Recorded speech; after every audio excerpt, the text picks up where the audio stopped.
Hey everyone, it's Deacon082. Welcome back to Pokemon Emerald Water Type Challenge.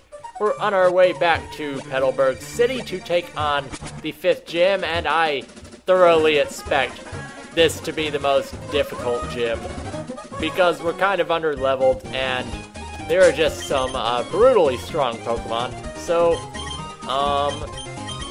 I'm trying to think what would be the best strategy to lead off, because the thing about this gym, you have choices. You have the speed room, or you have the accuracy room. So if you want to make your way in to the leader, you're going to have to take on 3 of these rooms in total, but I like to take on all of them just because I think it's fun. So the issue here is that these Pokemon know perfect accuracy moves. So, like Shockwave. So, I'm gonna hope to confuse it. And now that it's confused, well, I figure the best bet is to switch in Pulse because it's gonna try to Shockwave again, I figure. And even if it does, well, we're in a good situation. It also has Feint Attack, and it also has Swift, so it just loads up on the perfect accuracy moves. So if you're trying to beat it with moves like Sand Attack or Double Team, which I don't know why you would, yeah, you're in for some trouble. But the thing about this gym is even the normal trainer's Pokemon are really strong. Like, this is where the difficulty really starts to ramp up in this game. Like, I don't remember too much about Ruby and Sapphire difficulty, but the difficulty in Emerald really probably peaks on this fight, in this gym battle. And also, using Mud Slap or something there wouldn't have done anything. So, yeah. Plus level 26, and all these trainers have 1 Pokemon, so they're of the stronger variety. Because trainers with only 1 Pokemon have the higher levels, and in this case, where they're evolved, they're just pretty much automatically at an advantage. So, you really have to work on your planning if you're coming in with lower levels for this gym in particular. So we're going to head in, and now we have 2 more choices, the defense room and the recovery room. I'm going to go for a recovery, which means I believe this guy has a Vigoroth with Slack Off, or a Slack Off with Slack Off. So what Slack Off does, now first of all, Slack Off can only attack every other turn, so if you can confuse it and get it to do nothing on one of its turns, then you're in good shape. So it's confused. I'm gonna hope it hits itself. Nope, it doesn't. I was using Tail Whip so it might hit itself for more damage, but let's go for Stinger for once.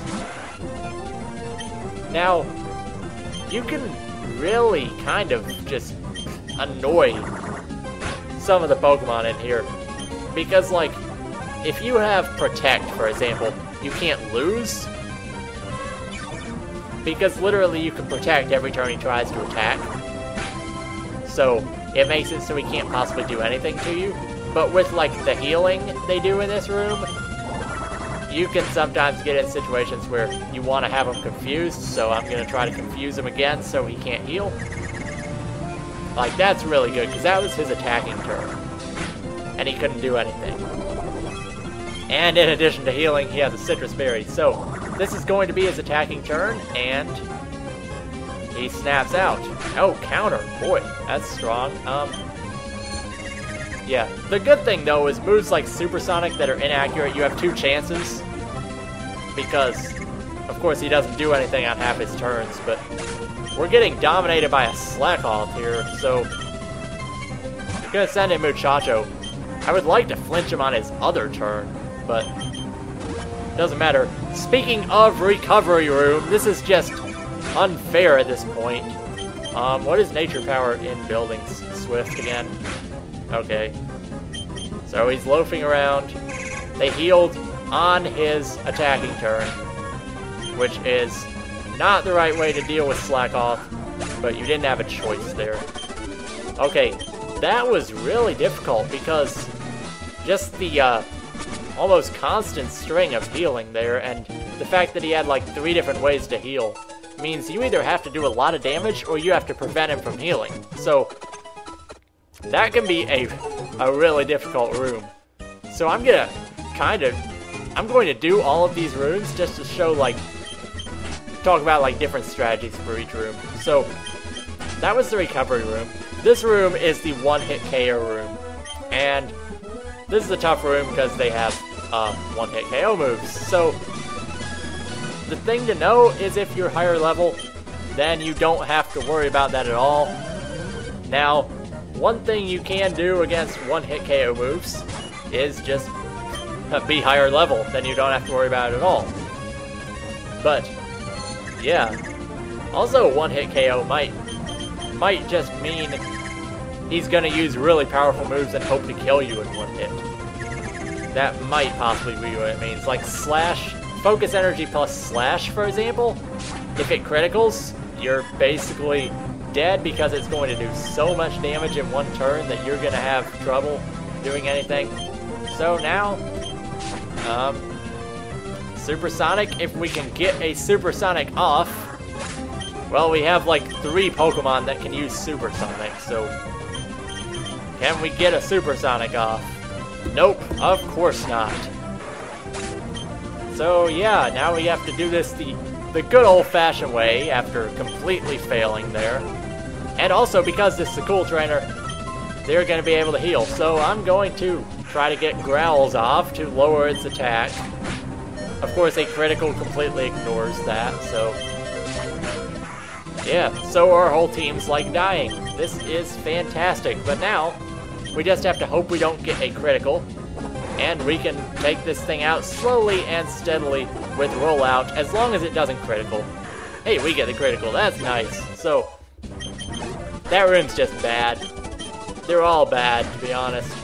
But that takes us into the leader's room, and yes, I'm going back and healing after every single trainer, because this gym is just really difficult. Like, I don't want to make 2 episodes for one gym, but this one episode might go over my time limit, and that's only with doing the gym trainers, because this gym is just so different from the rest of them. Okay, let's start off with the speed room.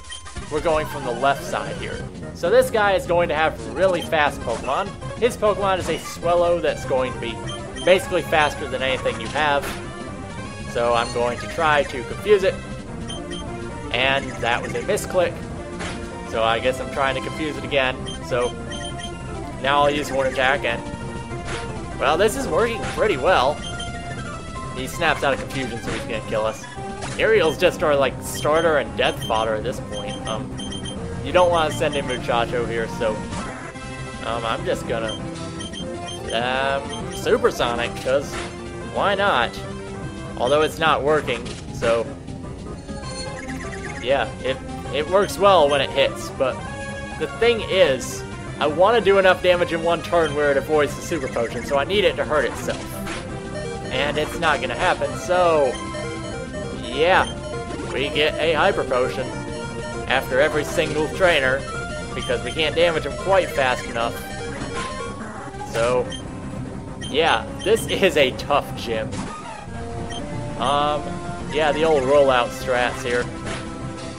Growl actually works really well in this gym because they almost exclusively use physical attacks. So, if there was any time to have Growl on your team, this is the time to do it, because Muchacho learning Fury Swipes.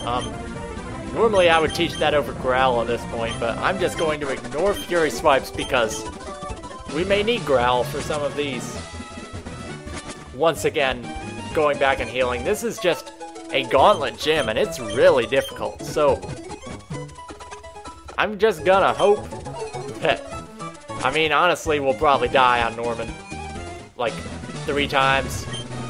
Like, we're gonna need some luck to beat Norman. What do we have here? We have the defense room again, and we have the confusion room, no thanks, but that's a Spinda, I think.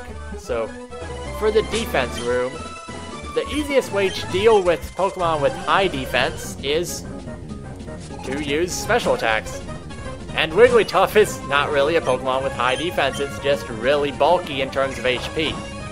So, okay, Double Edge, for massive damage, and then completely missing with Supersonic.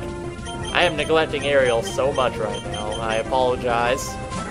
But it's nice to get some confusion off. Well, it would be nice to get some confusion off. Yeah. Growl doesn't work well with confusion strategies though, so the only reason I'm doing this is, like, I know that he's gonna use a Hyper Potion, unless, like, if he hurts himself here, that is Hyper Potion range, so, yeah. Every single battle, a Hyper Potion, and you just kinda have to hope you get lucky with a critical or something if you want to keep them from using that potion. So, like, we're dead here. Yeah. So now, I guess, Tulse can probably take 2 hits, so I'm thinking Water Gun because it used a defense curl, and now it's going to use another defense curl. Water Gun won't kill it though, but they won't use more than 1 potion, and it's going to kill itself, so yeah, there's battle number 5, and yeah, I think this really is going to be 2 episodes for 1 gym, because this is crazy at this point.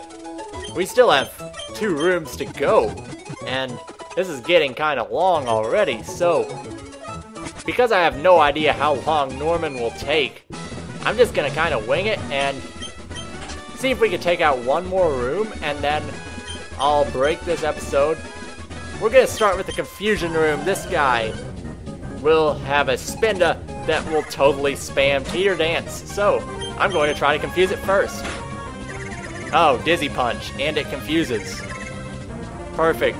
Oh, we can't confuse it because it prevents confusion. Now we have to hit because it has Focus Punch, and we're dead because we couldn't hit it. So that's actually good strategy. So what we want to do here is just avoid being confused. So we have to make sure we hit because right now it's in Focus Punch mode, so you don't want to use anything that doesn't have full accuracy when it's in Focus Punch mode.